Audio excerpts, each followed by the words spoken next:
Internal and external communication is very important in an establishment. Let's talk about internal. We've been talking about external a lot.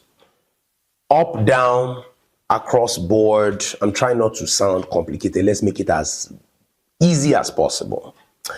And I'll tell you something. So I remember when I used to head a particular organization and we were having staff meeting. Of course, I was presiding. And then I was trying to explain something.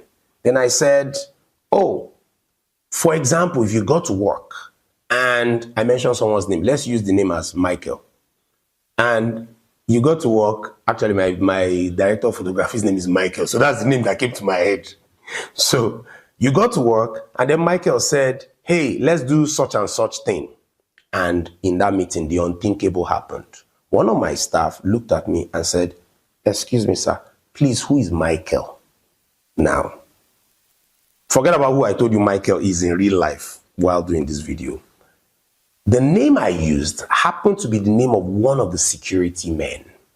This lady that asked this question, her show happens evening/night. You have to be security conscious, right? And most times, if you know anything about media houses, especially radio, those that work evening, night shift, most times, they are alone in the building, or maybe 1 or 2 persons in the building, then the security guy, yeah? Now, you don't know the name of the guy at the gate. So, if something happens, you don't even know how, you can't even communicate with the person. If you're doing no, it's a rude way. His parents did naming ceremony for him. So, and it forms part of communication. Notice it. When you meet somebody and you say, hi, my name is Bumi, and you say, oh, my name is Michael, and you say, hi, Michael. Then you meet the person somewhere else and you are able to call the person by name. I'm yet to find anybody that doesn't excite. So back to what I was saying. Happened for real. She didn't know the name of the guy at the gate. That means when the guy, and I observed, I'm not assuming now, because I had, cameras all around. When she walks in and the guy greets her, she just goes, yeah.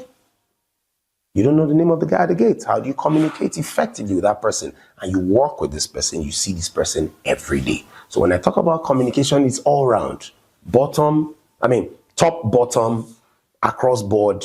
And even those that you think, these guys are the bottom of the bottom staff. They're very important. Communicating with them is very important because they represent you at the gate. My name is Mr. Speaker, and I endorse this message.